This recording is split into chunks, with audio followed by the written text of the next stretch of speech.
এই গল্প এক গাধার, যে ভুল করেও রাজা সাজার স্বপ্ন দেখেছিল। এক গাধা, এক সিংহ, আর এক দারুণ মজা। চলো দেখি কিভাবে গাধা রাজা হল, আর শেষে কি হল তার। একটা গ্রামে থাকত একজন লোক, তার নাম দামোদর।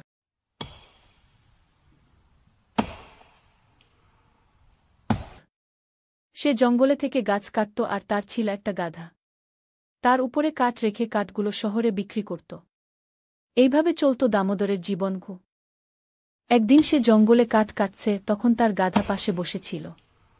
গাধা মনে মনে ভাবল, আমার মালিক আমাকে দিয়ে অনেক কাজ করায়, আমি যদি এখান থেকে পালিয়ে জঙ্গলে চলে যাই, তাহলে জঙ্গলে খাবো আর ঘুরব। কিন্তু গাধা জানে না জঙ্গলে কত বড় বড় পশুরা আছে। সে এই ভেবে জঙ্গলে চলে যায়।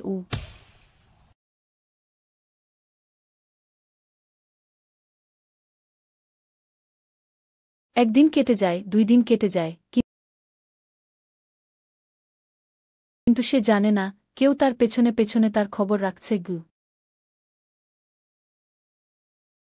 সেই জঙ্গলের রাজা ছিল একটা সিংহ। সিংহের কাছে খবর যায় জঙ্গলে নতুন সদস্য এসেছে। সে কে? একটা গাধা।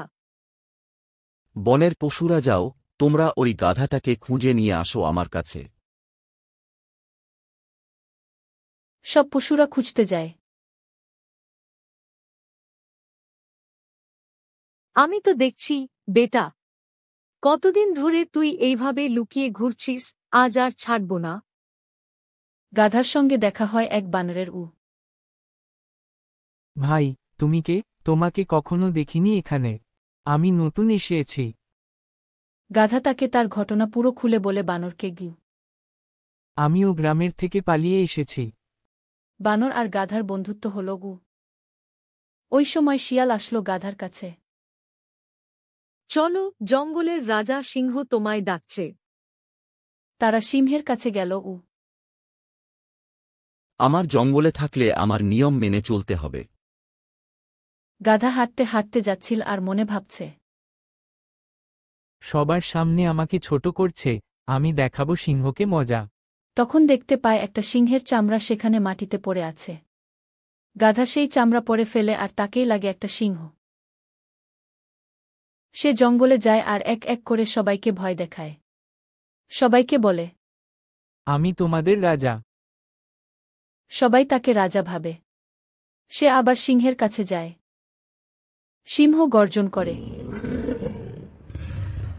গাধাও গর্জন করতে যায়, তার আওয়াজ তো গাধার মতো। তুই তো গাধা। গাধা ভয় পেয়ে সেই গ্রামে তার মালিকের কাছে ছুটে পালায়। তুই কোথায় গিয়েছিলি? তার মালিককে সব ঘটনা খুলে বলে।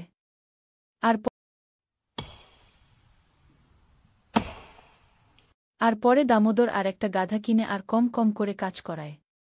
এইভাবে চলতে থাকে দামোদরের গাধার জীবন। জঙ্গলে রাজা সাজতে গিয়ে শেষে গাধা আবার ফিরল তার পুরনো জীবনে। এই গল্প আমাদের শেখায়, নিজেকে পাল্টে কাউকে হওয়া যায় না, বরং নিজের মতো থাকাটাই শ্রেষ্ঠ।